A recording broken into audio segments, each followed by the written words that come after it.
All right, guys, today I am going to show you how to cook a perfect brisket while you sleep.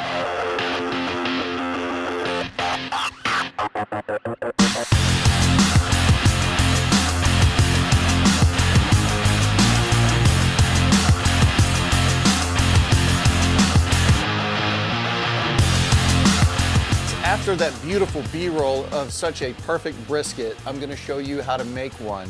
And I'm going to cook this on the recteq rt-700, which you can see behind me. You can probably hear it purring.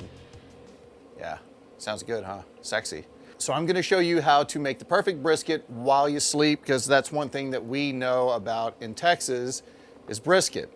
A lot of people want stick burners. A lot of people want to sit there and man that fire for 15 hours. I do not. No, I want to go inside and watch football. I want to drink some beer. I want to have a good time. I want to sleep. So first thing I'm going to show you is how to trim the brisket. I'm going to show you how to season it with Ben's Heifer Dust from recteq. It's a great rub. Check it out. And then we're going to get started. We're going to put this thing on the smoker. We're going to let it go all night long, like Lionel Richie. So let's get started. Let's start trimming this thing up. Now, when it comes to this brisket right here, Scott, come in here and let's show him this piece of meat. This is a 12-pounder right here. As you can see, we have a lot of the fat right here. You have some fat on the point. It's shaped really nice. And one thing that I did when I first started making brisket, because this is the meat, this is the mecca of meats to smoke, is a brisket, a Texas brisket. One thing that I did is I trimmed the hell out of it. Trimmed all the fat off. And then I watched Aaron Franklin. I watched a lot of his videos. I watched Tootsie, the queen of barbecue, down at Snow's. I watched the way that she did barbecue and the way she made her briskets. And I was like, why am I trimming so much fat off? That's where all the flavor is. So I stopped trimming all the fat. I'll make it look pretty, but I'm gonna leave that fat there because that's where the juices come from. That's where the flavor comes from. And that's how we're gonna do it today. As you can see, we have a beautiful brisket. And again, this is an IMO brisket, in my opinion. There are so many barbecue people out there and they have so many different opinions. That's beautiful because that's the world we live in. It's just, everyone's got their own way of doing it. But if you're starting out, this is how I would do it. And this is how I learned how to do it over trial and error and watching a lot of other people better than me do it. So, sharp knife, recommend a very sharp knife. You want to come in and you want to get this fat off like this stuff like right here. You want to just start trimming away at that. There's some hard, dense fat right here. You kind of want to just get that out of there. Don't go into the meat. Just trim away. Get some of that silver skin off of there, because that's nasty. You just want to trim, trim, trim. And I will tell you this, don't be afraid to cut into the meat. When I first started doing brisket, I didn't want to cut any of the edges because I was like, I got a 14-pound brisket, it's got to be 14 pounds. That's not the case. Usually if you get a 14-pound brisket, you're going to trim off a couple pounds easy. And you'll see how much we trim off of this, shaping it up, even though it's pretty good. But again, you just want to come through and trim all this top stuff off. Don't go crazy with it. You're not a brain surgeon, you're smoking some meat. So just get some of that silver skin off and just trim away there. I'm not too worried about a lot of this because it'll render down.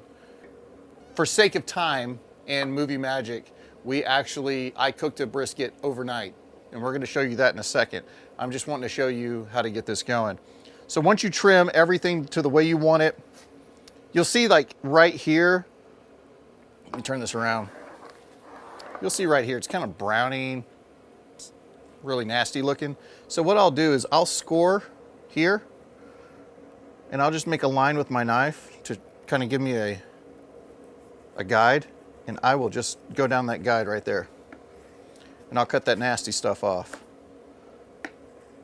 Just score it. And you'll want to do that all the way around. Make a nice score mark. Just get that outside stuff off.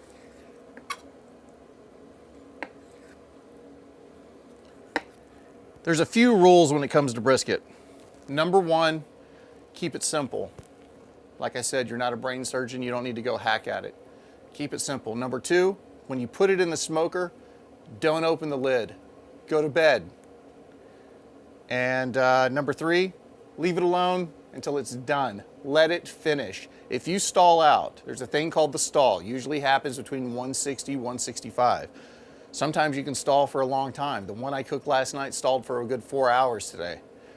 There's ways to get through that stall. When you hit about 165, you want to wrap it in butcher paper, put it back on the grill, and then let it go till it gets to about 203. I like to pull mine at 205.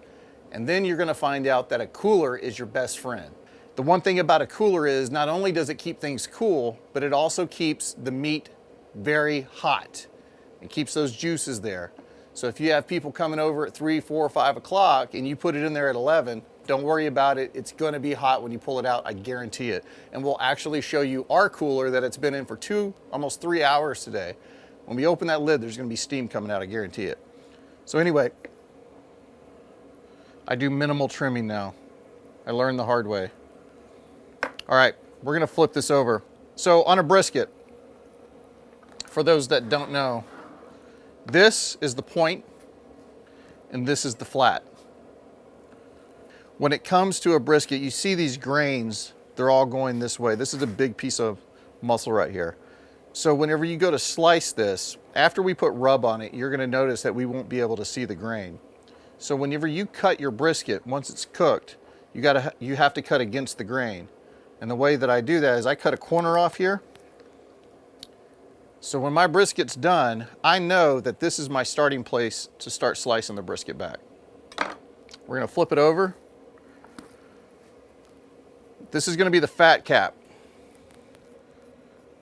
Like I said, you just trim off some of that fat there. All right, so this is the fat cap. As you can see, you want to leave about a 1/4 inch fat. Like I said, this renders down. It's a little thicker over here. We're just going to cut into it a little bit. When you feel that hard, dense fat, you want to kind of slice that out of there. If there's too much fat on it, it's not a big deal. After it cooks, you cut it and discard it. Use it for flavor. It's there, might as well use it, right? One of the other rules of brisket, I don't know if I mentioned it, is you want to cook to temperature, not time. Every brisket's different. Every cow had a different life. So it's not a matter of how long should I cook it. It's, is it probe tender? And when you pull it off the smoker, it should have a jiggle to it. You will feel it being done. When you take your probe and you put it in there and it goes in like butter, it's done. And that's usually around 203, 205. So in Texas, we usually do salt, pepper, and garlic powder for our dry rub. Today, I'm gonna be using recteq's Ben's Heifer Dust. It's a great blend, gives you good color and it gives you a great bark. So when it comes to seasoning your brisket, get up high, get it liberal, and cover it.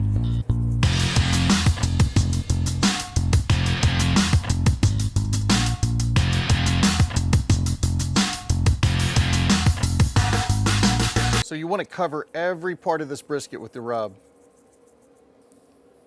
You want to cover it liberally. Don't cake it, cover it. You want to get all the edges. Some people use binders like mustard. I don't. And when it comes to a brisket too, a lot of people don't overcomplicate it. People are like, should I inject my brisket? No, because the way I'm going to show you, whenever you cut that open, it's going to be juicy. There's no need to complicate a very simple piece of meat. The hardest part about a brisket is leaving it the F alone while it cooks. That's the hardest part. No need to inject it. Dry rub it, let it go. The meat will do the rest of the work. The meat in the smoker. So we are going to be smoking this on the rt-700 by recteq. Now Ty, didn't you say that you could cook a brisket while you sleep? Yeah, and this is how you're going to do it because the recteq allows you the freedom to go to bed and get a good night's rest. What I would do with a brisket like this is I would preheat my smoker to extreme smoke, which is about 180. Turn it all the way down. It'll say extreme smoke on the app. I put this on about 8 p.m. the night before. Put it on at 8 on extreme smoke. By the time I wake up in the next morning, typically I'm ready to wrap besides that beast I cooked last night who stalled on me a little longer. Allow yourself 13 to 15 hours for a cook. Put it on at 8. When you wake up the next morning, 7 o'clock, you should be ready to wrap. Wrap it in butcher paper, put it back until it's probe tender.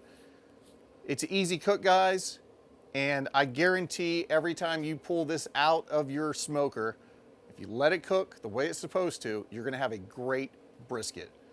Now, because of film and video and time, I've already made one, so I'm gonna break that puppy out so you can see what the result was. It's a big hunk of meat. I have not looked at it since it came off the smoker. Let's see what we got here.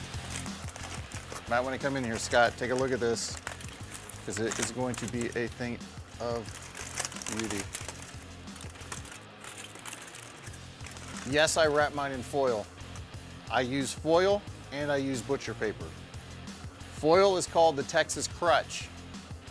If you hit a stall and you can't get out of it, I recommend wrapping in foil. It helps it get through that stall. Usually I use butcher paper, but today, since this ginormous beast decided to just hang out at 165, we had to rush things along a little bit. So here we go. Jeffrey, can you grab this foil?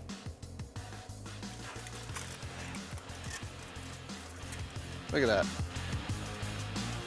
This is the jiggle. You want the jiggle. That's how you know you got a good cut of meat. Look at that. See how the bark? Got a nice bark.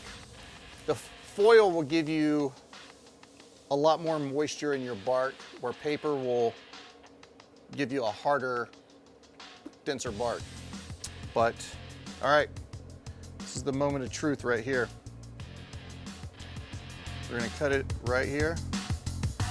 And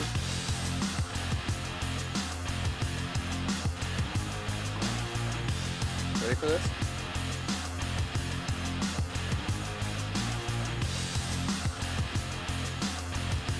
Look at that smoke ring. Say you can't get a smoke ring on a pellet grill. Come on now, this is a recteq.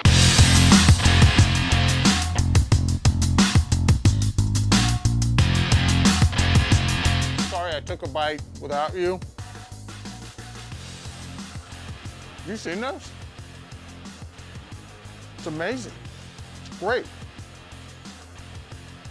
recteq, rt-700. Follow those steps I gave you. Look at this, let's take a piece out of here. Now this, look at that. Pretty good bend. We are going to enjoy this brisket. I hope you enjoy yours.